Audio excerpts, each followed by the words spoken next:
오늘 우리에게 주신 하나님의 말씀은 에베소서 4장 1절에서 6절까지의 말씀입니다. 신약 성경 313면에 있습니다. 에베소서 4장 1절에서 6절까지의 말씀을 제가 봉독해 드립니다. 그러므로 주 안에서 갇힌 내가 너희를 권하노니 너희가 부르심을 받은 일에 합당하게 행하여 모든 겸손과 온유로 하고 오래 참음으로 사랑 가운데서 서로 용납하고 평안에 매는 줄로 성령이 하나 되게 하신 것을 힘써 지키라. 몸이 하나요 성령도 한 분이시니 이와 같이 너희가 부르심의 한 소망 안에서 부르심을 받았느니라. 담임 목사님 나오셔서 주도 한 분이시요 믿음도 하나요 세례도 하나요 하나님도 한 분이시니 곧 만유의 아버지시라. 만유 위에 계시고 만유를 통일하시고 만유 가운데 계시도다. 담임 목사님 나오셔서 하나됨으로 세워지는 교회라는 제목으로 하나님의 말씀을 선포하시겠습니다. 할렐루야. 우리 옆에 있는 분과 인사 나누시겠습니다. 사랑합니다. 축복합니다. 잘 오셨습니다. 하나님은 당신을 사랑하십니다. 많이 사랑하십니다. 고맙습니다.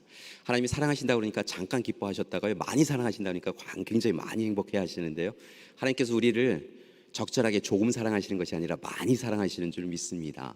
크신 사랑으로 함께 하시는 하나님의 은혜 누리시고 우리도 또한 하나님을 많이 사랑하는 우리 되기를 간절히 기도드립니다. 여러분 요즘 잘 지내고 계십니까? 이제 보니까요, 마스크 벗으신 분들도 꽤 많으시고요, 이제 예전의 삶으로 회복하신 분들도 굉장히 좀 많으신 것 같습니다. 코로나 상황에서 여러 가지 할 수 없었던 일들이 참 많았는데요, 이제 조금 많이 회복하여서 우리가 가능한 일들이 많아졌지요. 그러면서 예전의 일상으로 회복하여 돌아가고 있는데요, 이렇게 예전의 일상으로 회복해가는 이 시간이 조금 어렵고 힘이 든 것 같습니다. 이전엔 당연하였던 것들이요, 다시 시작하려고 하니까 참 쉽지 않더라는 것이지요. 그래서 머뭇거리고 또 조금은 조심하고 그렇게 살아가고 있는데요, 특별히 어떤 문제가 제일 힘든 문제인가라고 하는 것을 생각해 보니까요, 관계의 문제가 참 힘이 들더라고요. 사람을 만난다라고 하는 것, 하나님 앞에 예배드리러 나온다라고 하는 것, 이것과 같이 다 이 사람과 사람의 관계들, 부모와 자녀, 또 부부와의 관계, 또 형제와 자매, 그리고 직장 동료, 이런 관계들이 그 어느 것보다 힘이 든 것을 깨닫게 되어집니다. 그래서 그럴까요? 요즘 세상은 분열과 다툼의 이야기가 세상을 이끌어가고 있는 것 같습니다. 우리의 마음에 어느새 갑자기 조금 간격을 두고 살아왔다고 하여서 그런지요, 타인을 향한 배제와 혐오, 차별과 편견이 더 많아지고, 그래서 분열하고 다투는 일들이 많아졌다는 것이지요. 이 세상은 조금 더 예전보다는 불평등해지고 불균등해지고, 또 다르게는 균형이 잘 맞지 아니한 이 좀 기울어진 세상 가운데서 양극화되어 살아가는 것이 요즘 세상의 모습인 듯 보입니다. 그래서 4분 5열 나뉘어서요, 다투는 것은 잘하는데 누군가가 먼저 사랑한다라고 하는 표현은 참 쉽지 않은 것 같습니다. 그런데 우리는 이렇게 예배를 시작하며 사랑합니다, 축복합니다 하니까요, 벌써 한 마음, 한 몸, 한 뜻이 된 듯합니다. 안타까운 것은 세상은 여전히 분열과 다툼의 세상을 살아가고 있다는 것이지요.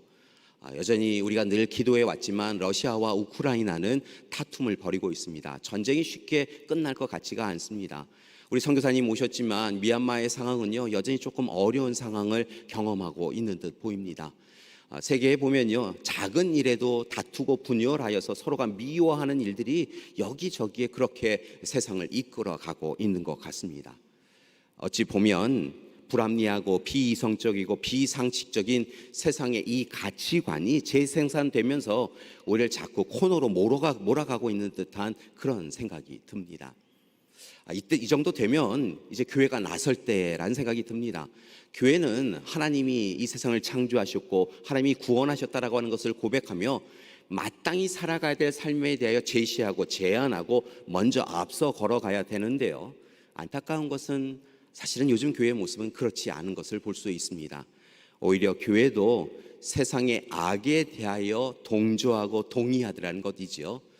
한편으로는 이 세상에서 전쟁이 나는 것, 다툼이 일어나는 것에 대하여서 그것이 하나님의 뜻이다라고 이야기하는 종교 지도자의 모습도 보았습니다. 그래서는 안 되는데 말이지요.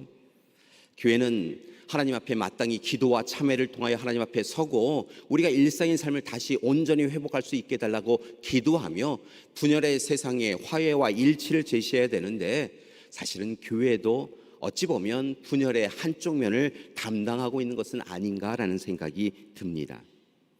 사실은 세상이 교회를 향하여서요, 기대하고 함께 해달라고 소망해야 되는데요, 한편으로는 교회가 워낙 잘못된 모습을 보이고 있어서 교회나 잘해달라고 그렇게 이야기를 듣고도 합니다. 교회가 사실은 교회 사회습을 하는 모습, 또 다르게는 개별 교회주의가 된 모습, 한편으로는 직분이 계급화되는 모습을 보면서요, 나만, 내 가정만, 내 교회만 잘 살면 돼 라고 하는 모습을 보이기에 세상 사람들로부터 조롱과 멸시를 당하고 사실은 조금은 외면을 당하고 있다는 것이지요. 그래서 교회는 어떻게 해야 될까라고 하는 고민이 듭니다. 우리는 능곡교회처럼 영적 장자인 교회는 어떤 삶을 살아가야 될 것인가라고 하는 깊은 고민을 해야 될 때가 바로 이때라는 것이죠. 그런데요, 잘 열심히 생각해 보아도요, 답이 떠오르지 않습니다. 왜냐하면 인간의 지식과 경험은요, 오늘 이 시대를 향한 이 답을 줄 수 없기 때문인 것이지요.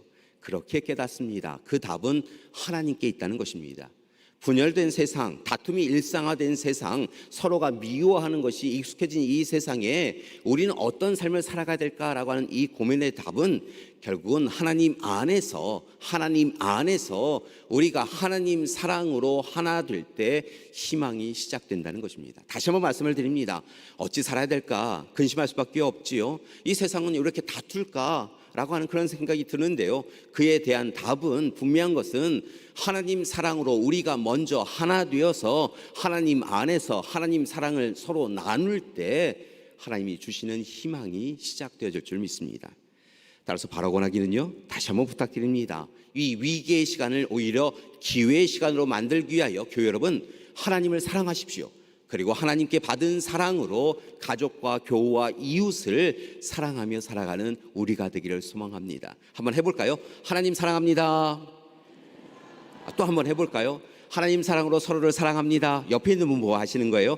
하나님 사랑으로 당신을 사랑합니다. 진짜 사랑합니다. 많이 사랑합니다.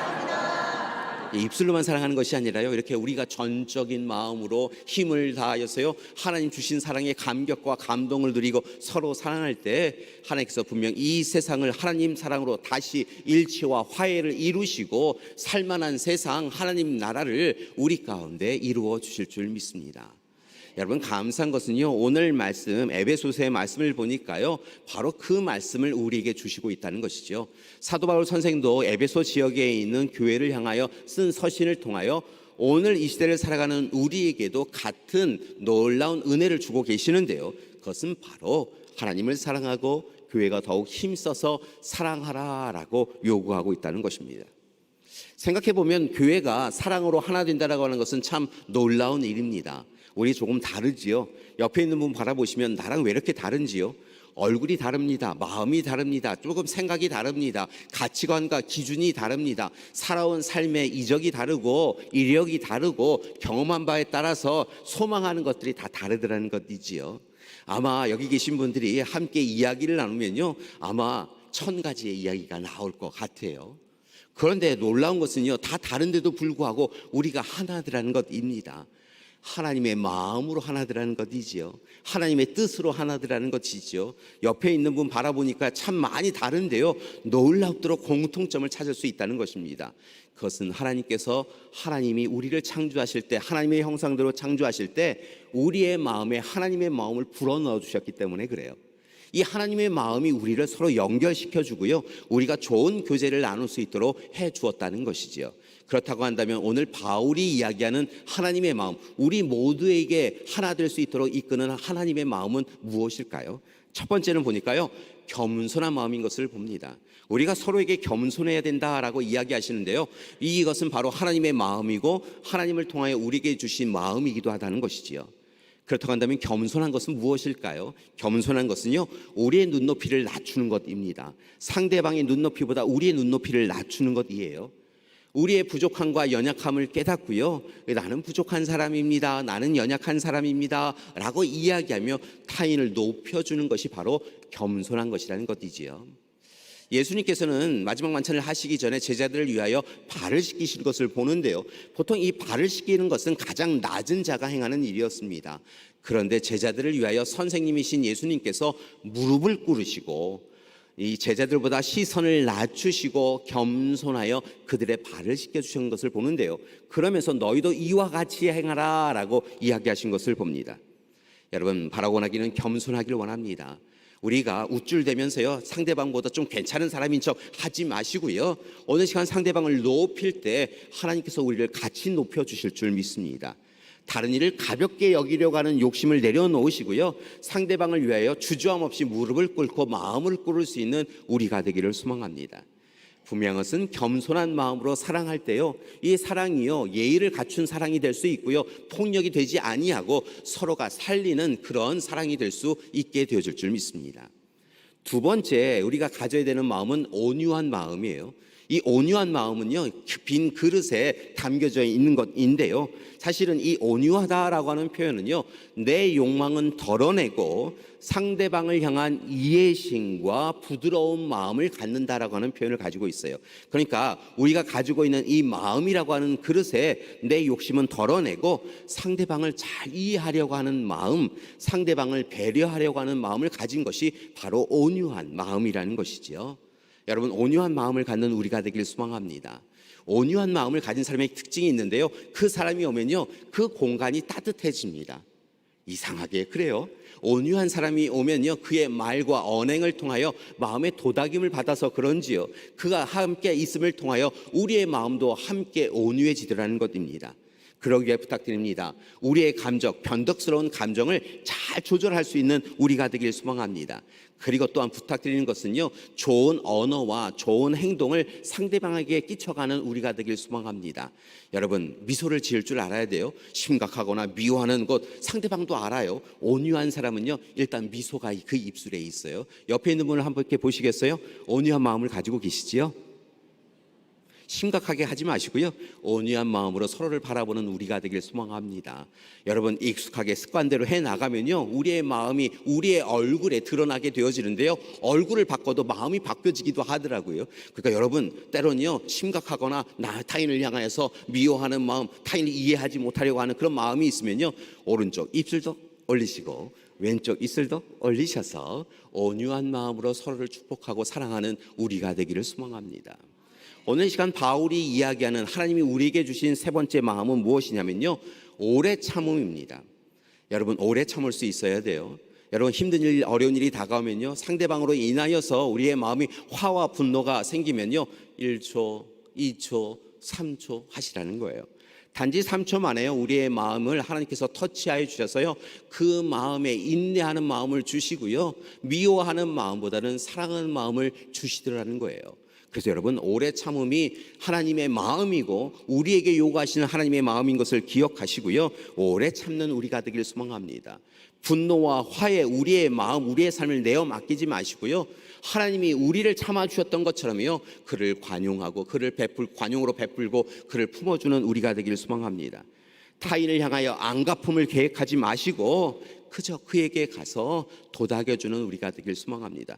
누군가가 우리에게 자꾸 상처를 주면요, 먼저 우리를 도닥여주세요. 괜찮아 괜찮아 인형아 라고 여러분의 이름을 부르시면서 이야기해 주시고요, 그렇게 도닥임과 함께 우리만 도닥이지 마시고 그에게 가셔서 오래 참으신 이후에 3초 참으신 이후에 가셔서 괜찮냐고, 무슨 일이 있는 건 아니냐고 도닥여 주시면 그분의 마음이 와르르 다시 무너지고요, 그분의 마음이 녹아서 함께 사랑으로 이야기 나눌 수 있게 되어줄 줄 믿습니다.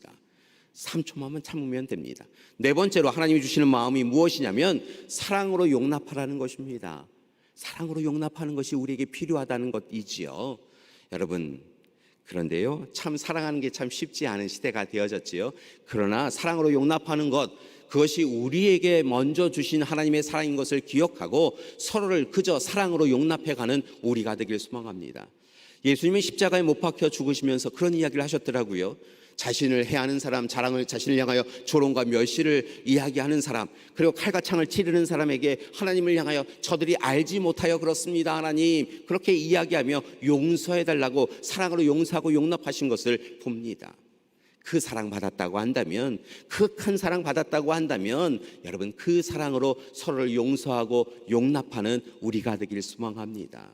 세상을 살아가면서요, 서로 미워하는 마음이 간혹 생겨요. 서로를 질투하는 마음이 생겨요. 시기하는 마음이 생겨요. 그래서 때로는 우리가 마음에 품어서 때는 안 되는 마음을 품는데요, 그때마다 주님의 십자가 사랑 앞에 서시고요, 그 십자가 사랑 누리시고요, 그 십자가 사랑 누리셨다고 한다면 이제 그 십자가 사랑으로 서로를 사랑하는 우리가 되기를 소망합니다. 이 다르다라고 하는 것을 틀리다라고 여기지 마시고요, 다른 것은 나를 위하여 상대방에게 주신 하나님의 달란트다라고 생각하시고요, 달라서 참 좋습니다라고 이야기하며 부모와 자녀가, 부부가, 형제와 자매가 서로를 그렇게 사랑으로 다름에 대하여 용납하고 참 그를 위하여 귀를 기울이고 받아들일 수 있는 우리가 되길 소망합니다. 감사한 것은요, 이렇게 하나님께서 우리에게 하나님의 마음을 주셔서 하나 되게 하셨을 뿐만이 아니라 이어지는 말씀 4절에서 6절의 말씀을 보니까 우리가 더욱더 사랑으로 하나 될 수 있도록 참으로 귀한 하나됨을 미리 선물로 주신 것을 봅니다. 우리 4절에서 6절의 말씀 우리 함께 봉독해 볼까요? 몸이 하나요 성령도 한 분이시니 이와 같이 너희가 부르심의 한 소망 안에서 부르심을 받았느니라. 주도 한 분이시요 믿음도 하나요 세례도 하나요 하나님도 한 분이시니 곧 만유의 아버지시라. 만유 위에 계시고 만유를 통일하시고 만유 가운데 계시도다. 아멘. 만유 위에 계시고 안에 계시고 통일하게 하시는 그 하나님께서요, 우리에게 이미 7가지나 우리 모두가 하나 될 수 있도록, 하나님의 사랑을 누린 자로 우리가 하나 될 수 있도록 이미 7가지를 하나 되게 해주셨다는 거예요. 말씀을 보니까요, 몸도 하나고 성령도 하나고 부르심의 소망도 하나고 주도 하나요 믿음도 하나요 세례도 하나요 하나님도 한 분이시다라고 이야기하고 있다는 것이죠. 이것을 기억해야 합니다. 그리고 우리는 힘써서 하나가 되어야 되는데요, 어떻게 힘써서 하나가 되어야 돼요? 사랑으로 하나가 되어야 될 줄 믿습니다. 분열과 다툼이 가득한 세상 가운데 사랑으로 하나가 되어야 되는데요, 그러기 위하여 말씀을 마치기 전에 2가지를 부탁드리고자 합니다. 조금 전에 화면에 보셨던 대로 첫 번째 부탁은요, 바로 하나님과 다시 함께 사랑으로 하나가 되어야 한다는 것입니다. 창조자, 구원자, 보혜사이신 하나님, 우리보다 우리를 먼저 사랑하신 그 하나님과 사랑으로 하나가 되어야 될 줄 믿습니다. 여러분, 그 사랑 받으셨다고 한다면 이제 우리도 즐겨 기쁨으로 날마다 반복하여 쉼 없이 하나님 사랑합니다라고 고백하셔야 한다는 것입니다. 놀란 것은 우리가 그렇게 하나님 사랑합니다 고백하면요, 하나님께서 나는 늘 널 사랑한다라고 답해 주시더라는 것이지요. 여러분, 함께 한번 해볼까요? 하나님 사랑합니다. 예, 한국 사람은 한 3번을 해봐야 되더라고요. 한번 2번 더 해볼까요? 하나님 사랑합니다. 하나님 사랑합니다. 여러분 들으셨어요? 하나님도 나도 사랑해 라고 하신 거 들으셨어요? 여러분, 하나님이 우리를 사랑하시는 줄 믿습니다. 그리고 우리가 하나님 사랑합니다 고백할 때요, 하나님께서 나도 널 사랑한다라고 하시며 우리를 향하여 내미신 손을 더욱더 꽉 붙잡아 주시고 지켜주시고 동행하여 주실 줄 믿습니다. 때로 우리가 눈물 흘릴 때 닦아주시고요, 우리가 힘겨울 때 일어나라고 힘내라고 용기 주시고요, 즐겁고 기쁜 시간에는요 더욱 힘내라고 더 복의 복을 더하여 주시는 하나님이신 줄 믿습니다. 여러분, 사랑 외에는요, 하나님 사랑 외에는 자랑할 것이 없는 우리가 되길 소망합니다. 하나님의 사랑이 우리와 함께하고 있으니까요, 세상이 우리를 흔들어 놓아도요, 여러분 절망하고 낙심하지 마시고요, 하나님 사랑으로 다시 일어나는 우리가 되길 소망합니다. 여러분, 하나님이 너무 멀리 계시다고 생각할 때, 우리가 홀로 공부하고 힘겨운 시간을 보내고 있다고 생각할 때요, 주저함 없이 성전에 오셔서요, 아니 여러분이 서 있는 그 자리에서 하나님 사랑합니다 라고 고백하시면 하나님께서 나도 사랑해, 잊지 않고 사랑하고 있어 라고 이야기하며 우리를 붙잡아 주실 줄 믿습니다.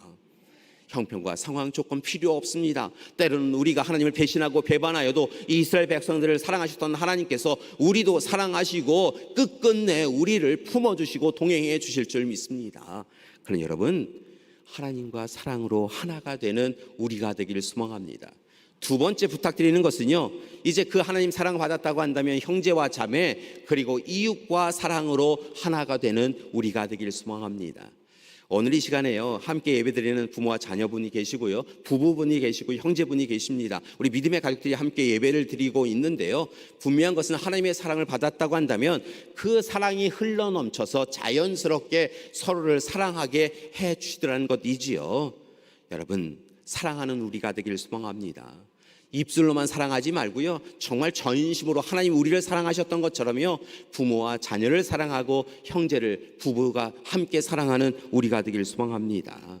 그러기에 부탁드립니다. 서로를 주의 깊게 살피시고요, 마음을 알아채시고요, 상대방의 말과 행동을 경청하여 듣는 우리가 되기를 소망합니다. 구약신학자 가운데 월터 브루그만이라고 하는 분이 있으신데요, 이분의 글 가운데 참 우리가 주의 깊게 살펴봐야 될 말씀을 찾은 적이 있었습니다. 그분이 이렇게 이야기하시더라고요. 창조의 뜻에 합당한 사랑의 삶을 위하여 하나님과 사랑을 나눌 뿐만이 아니라 이웃과 형제와 자매와 사랑을 나누는 것이 꼭 필요하다라고 이야기하고 있다는 것이죠. 하나님의 창조자이신 하나님의 피조물인 우리는, 하나님의 구원의 사랑을 받은 우리는 무엇보다 하나님과 사랑을 나눌 뿐만이 아니라 형제와 자매, 이웃과 사랑을 나누는 것, 그것이 그리스도인다운 삶이다라고 이야기하고 있다는 것이죠. 사실은 이러한 깨달음은 성경의 말씀에서부터 시작된 것을 볼 수 있는데요, 예수님께서 요한복음 13장 34절의 말씀을 보니까 이렇게 이야기하신 것을 봅니다. 어떻게 살아가는 것이 옳습니까? 라고 물은 사람들에게요, 새 계명을 너희에게 준다라고 이야기하면 뭐라 이야기하시냐면, 서로 사랑하라, 내가 너희를 사랑한 것 같이 너희도 서로 사랑하라 라고 말씀하고 계시다는 것이지요. 하나님 우리를 사랑한 것 같이 우리도 힘써 사랑해야 될 줄 믿습니다. 바울 사도도요, 고린도 교회에 보낸 서신을 통하여 고린도전서 12장 26절에서 어떻게 사랑해야 된다라고 하는 것을 기록하고 있는데요, 이렇게 하라고 이야기하네요. 만일 한 지체가 고통을 받으면 모든 지체가 함께 고통을 받고, 한 지체가 영광을 얻으면 모든 지체가 함께 즐거워하라라고 이야기하고 있다는 것입니다. 옆에 있는 분이 좋은 일이 생겼어요. 그럼 좋겠다라고 하면 시샘하면서 얼굴 찡그리지 마시고요, 함께 기뻐하시라는 거예요. 옆에 있는 분에게 슬픈 일이 있어요. 그럼 내가 아니라서 다행이다라고 하는 것이 아니라, 무슨 일이냐고, 무엇으로 아파하냐고 함께 눈물을 흘릴 수 있는 그런 믿음의 가족이 되어야 한다는 것입니다. 그래서 하나님께서 우리 능곡교회 공동체를 믿음의 가족으로 이렇게 세우셨다는 것이지요. 가정과 교회가 함께 서로 사랑하라고, 사랑 이외에는 행하지 말라고, 그렇게 하나님께서 가정과 교회를 세워주신 줄 믿습니다. 다시 한번 부탁드립니다.